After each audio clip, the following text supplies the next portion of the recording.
আপনার জীবনের 40টা বছর 50টা বছরের জিন্দেগিতে খাওয়া আর ঘুম আর কাজের জন্য যদি হিসাব করে তাহলে দেখবেন 50 বছরের প্রায় 45 বছরই চলে যায় দুনিয়ার কাজে, এভারেজে 5 বছর থেকে যায় শুধু আল্লাহ পাকের গোলামি দিয়ে।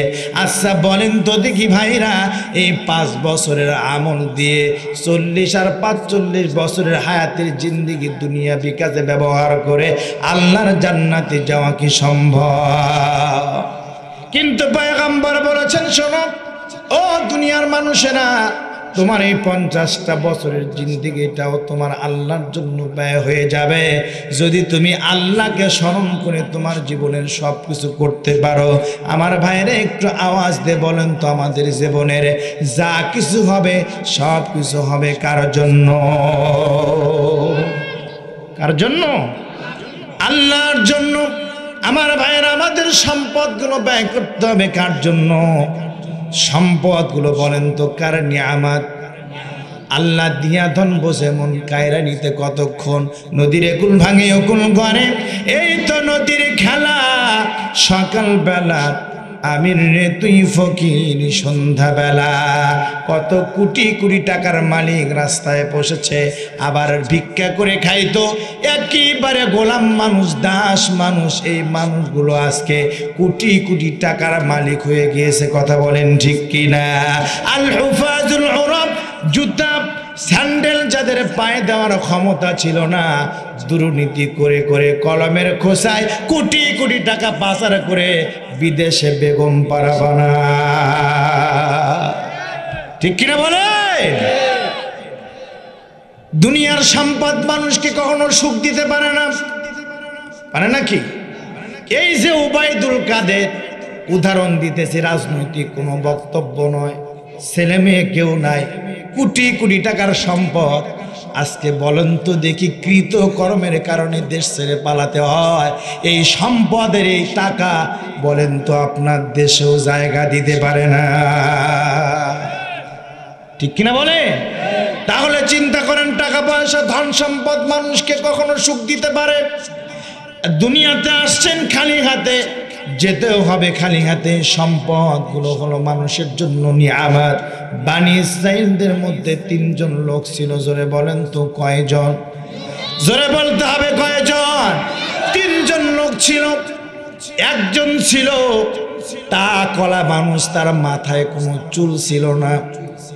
আর একজন মানুষ ছিল ধবল রোগ, মানে কুষ্ঠ রোগে আক্রান্ত। বানিয়ে কোনো কথা বলছি না, বুখারী শরীফের হাদিস। আল্লাহ পাক ধন দিয়ে সম্পদ দিয়ে যে মানুষদেরকে পরীক্ষা করেন তার উৎকৃষ্ট উদাহরণ। আর একজন মানুষ ছিলেন হলো অন্ধ মানুষ। একটু আওয়াজ দিয়ে বলেন তো, বনি ইসরাইলদের মধ্যে কয়জন মানুষ ছিল? একজন ছিল কি? তা কলা। জোরে বলেন কি? 2 নাম্বার ছিল ধবল রোগ, কুষ্ঠ রোগে আক্রান্ত। 3 নাম্বার যিনি ছিলেন তিনি ছিলেন অন্ধ মানুষ। আল্লাহ পাক এই 3 জন মানুষকে পরীক্ষা করবার জন্য আল্লাহর একজন রহমতের ফেরেশতা সর্বপ্রথম টাকলা মানুষের কাছে পাঠায় দিলেন। জিজ্ঞেস করতেছেন, টাকলা মানুষ, দুনিয়াতে তোমার সবচাইতে বড় কষ্টটা কি?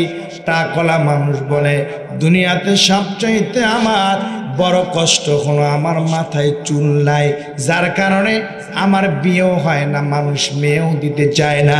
আল্লাহ পাক যদি আমার মাথায় চুল দিয়া দিতেন তাহলে আমি বিবাহ করতে পারতাম, সমাজের মানুষের সাথে চলতে পারতাম, কেউ চান্দু বলে বলে আমারে কেউ বিরক্ত আর উপহাস করতে পারতো না। ঠিক কিনা বলেন? আল্লাহর ফেরেশতা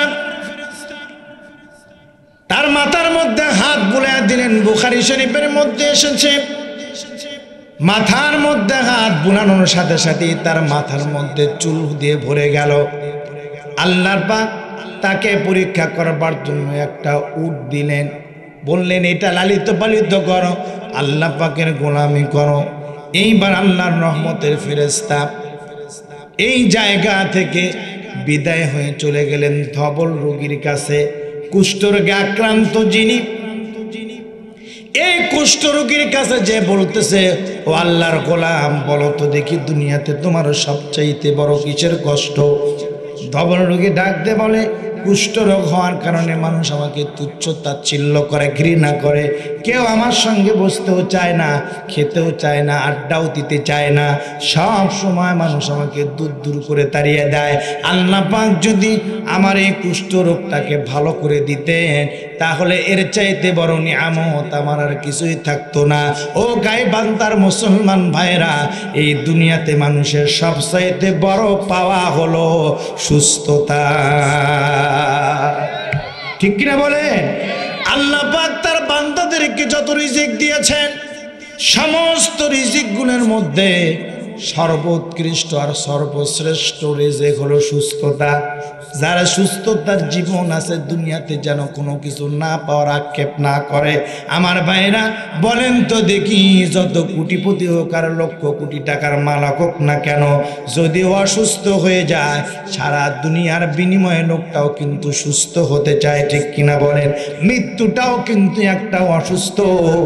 দুনিয়ার সব সম্পদ আর টাকার বিনিময়ে বলেন তো দেখি, দুনিয়ার কোনো মানুষ কি মৃত্যুর হাত থেকে বাঁচতে পারে?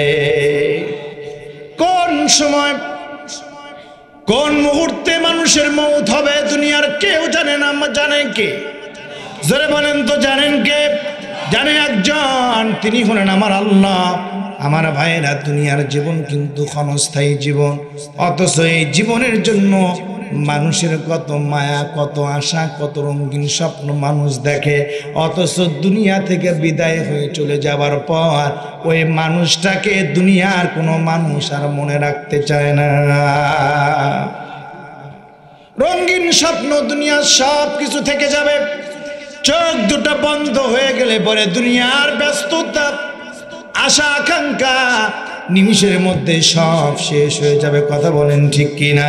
ও তোমার গনা দিনী ফু রাইয়া যাবে, গনা দিনী ফু রাইয়া যাবে, যৌবনে লাগবে ভাটি।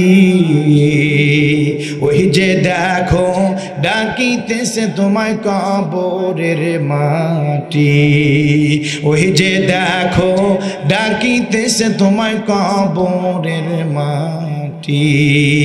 সন্ধ্যার আগে যেদিন ডুবে রে বেলা, এক পলকে শূন্য হবে তোমার রঙেরই মেলা। সন্ধ্যার আগে যেদিন ডুবে রে বেলা, এক পলকে শূন্য হবে তোমার রঙেরই মেলা। কারে দিবা তুমি জোরে থামো, কারে দিবা তুমি জোরে থামো, কার মাথায় ভাঙবা লাঠি। ওই যে দেখো ডাকিতেছে তোমায় কবরের মাটি, ওই যে দেখো ডাকিতেছে তোমায় কবরের মাটি। তোমার গনা দিনী ফু রাইয়া গেল, গনা দিনী ফু রাইয়া গেল, যৌবনে লাগবে ভাটি। ওই যে দেখো ডাকিতেছে তোমায় কবরের মাটি, ওই যে দেখো ডাকিতেছে তোমায় কবরের মাটি। আওয়াজ দিয়ে কথা বলেন ঠিক কিনা? ও দুনিয়ার মুসলমান ইমানদার, ভালো করে কানটা লাগা শুনে নেন। দুনিয়ার সম্পদ এগুলো স্থায়ী কোনো সম্পদ নয়। আজ আপনার কাছে আছে, আগামী দিন আরেকজনের কাছে চলে যাবে। ঠিক কিনা বলেন? সুতরাং আল্লাহ পাকের দেওয়া নিয়ামতগুলো আল্লাহ রাস্তায় যারা ব্যয় করবে, কিয়ামতের দিন আল্লাহ পাক তাদেরকে আমলনামা ডান হাতে দিয়া সংবর্ধনা জানায়া আল্লাহ পাক তাদেরকে জান্নাতের মেহমান বানায় নেবে। আল্লাহর রহমতের ফেরেশতা কার কাছে এসেছে? বলে কুষ্ঠ রোগীর কাছে এসেছে। জিজ্ঞেস করে তোমার কষ্টটা কি? কুষ্ঠ রোগী ডেকে বলতেছে, আমার যদি রোগটা ভালো হয়ে যায়, এর চাইতে বড় নিয়ামত আমার কিছুই থাকতে পারে না। আল্লাহর রহমতের ফেরেশতা তার শরীরে হাত বোনায়া দিলেন, সাথে সাথে তার কুষ্ঠ রোগ ভালো হয়ে গেল। আল্লাহর রহমতের ফেরেশতা তাকে একটা গাভী দিয়ে দিলেন, বললেন এটাকে লালন পালন করে এখান থেকে তোমার রিজিকের ব্যবস্থা আল্লাহ পাক করে দেবেন। 3 নাম্বার, অন্ধ মানুষের কাছে এসেছেন একজন আল্লাহর রহমতের ফেরেশতা, জিজ্ঞেস করে ও আল্লাহর বান্দা তোমার দুনিয়াতে কি সমস্যা, কি বিপদ আর মুসিবত? অন্ধ লোকটা ডাকতে বলতেছে পথিক তোমারে তো আমি চিনি না, আমার কি কষ্ট তুমি জানতে চাও? আল্লাহ পাক জন্ম অন্ধ করে আমাকে দুনিয়াতে পাঠায়া দিয়েছেন, এমনকি জন্মদাতা বাবা মাকেও আমি দুনিয়াতে দেখতে পারি নাই। আল্লাহ পাকের সৌন্দর্যটা কেমন এটাও আমি উপভোগ করতে পারি নাই। আল্লাহ পাক যদি আমার এই চক্ষু দুইটা যদি ভালো করে দিতেন, দুনিয়াতে এর চাইতে বড় পাওয়া আমার আর কিছুই থাকতে পারে না। আমার ভাইরা, চোখ আল্লাহ পাকের এত বড় নিয়ামত। এখানে এমন কোন লোক আছেন কি যে 10 লক্ষ টাকার বিনিময়ে তার একটা সুস্থ চোখ কাউকে দেবেন? আছেন কোন ভাই? আমার ভাইয়েরা, অথচ এই সৃষ্টি জগৎ নিয়ে আমাদের কত অভিযোগ। আল্লাহ পাক আমারে কালো বানিয়েছে কেন? আল্লাহ পাক আমারে খাটো বানিয়েছে কেন? কত মানুষের কত অভিযোগ। একজন মানুষ ট্রেনের মধ্যে উঠে পড়েছে, বিশাল আকারের লম্বা মানুষ, বিশাল আকারের লম্বা মানুষ ট্রেনের মধ্যে উঠেছে, জায়গা হয় না, বারবার ট্রেনের ছাদের সঙ্গে তার মাথাটা লেগে যায়। লোকটা চিন্তা করে আল্লাহ এত লম্বা করে বানিয়েছো কিন্তু আপত্তি করি না, যদি হাতের মধ্যে যদি স্ক্রু লাগায় দিতা, পায়ের মধ্যে যদি স্ক্রু লাগায় দিতা, এগুলো আমি খুলে খুলে ব্যাগের মধ্যে রেখে আমি ট্রেনের মধ্যে যে কোনো একটা জায়গায় বসার জায়গা করে নিতাম। কিছুক্ষণ পর লোকটা জায়গা পেয়েছে, বসে পড়েছে, পরের স্টপেজে যে নামতে যে দেখে তার ব্যাগটা হারিয়ে ফেলেছে। এইবার লোকটা চিন্তা করে আল্লাহ আমার কথা অনুযায়ী যদি হাতের মধ্যে স্ক্রু লাগায় দিতা আর পায়ের মধ্যে স্ক্রু লাগায় দিতা আর এগুলো খুলে খুলে যদি আমি ব্যাগের মধ্যে রেখে দিতাম, চোর আমার ব্যাগটা চুরি করে নিয়ে গিয়েছে, কোথায় পেতাম আমার হাত, কোথায় পেতাম আমার পা? আল্লাহ তোমার নিয়ামতের শুকরিয়া বলে বলে শেষ করা যাবে না। আওয়াজ দিয়ে কথা বলেন ঠিক কিনা? ফাবি আই আলাই রাব্বিকুমা তুকাযযিবান। আল্লাহ পাকের নিয়ামতের শুকরিয়া আদায় করা সম্ভব? আল্লাহর রহমতের ফেরেশতা এবার অন্ধ লোকের চোখের মধ্যে হাতটা বুলায় দিলেন, তিনি দৃষ্টি শক্তি ফিরে পেল। আল্লাহর রহমতের ফেরেশতা তাকে একটা ছাগল দিলেন, বললেন এটা লালন পালন করো, আল্লাহ পাক এখান থেকে তোমার উত্তম রিজিকের ব্যবস্থা করে দেবে। ও আল্লাহর বান্দারা, ওই যে প্রথমটা কলা মানুষ, 2 নাম্বার কুষ্ঠরোগী মানুষ, 3 নাম্বার এই যে অন্ধ মানুষ, আল্লাহ পাক তাদেরকে নিয়ামতের সম্পদ দান করলেন। এই সম্পদগুলো কোন কাজে ব্যয় করেছেন, কিভাবে ব্যয় করেছেন, পরবর্তীতে তাদের অবস্থাটা কেমন হলো, কোন পর্যায়ে চলে গেল, শেষ পর্যন্ত জানার দরকার আছে না নাই? জোরে বলেন তো, আছে না নাই? কে কে শুনতে চান একটু হাত তুলে দেখান তো ভাই। লিল্লাহে তাকবীর, লিল্লাহে তাকবীর। আল কোরআনের আলো, আল হাদিসের আলো, লিল্লাহে তাকবীর। আল্লাহ পাক কবুল করুন।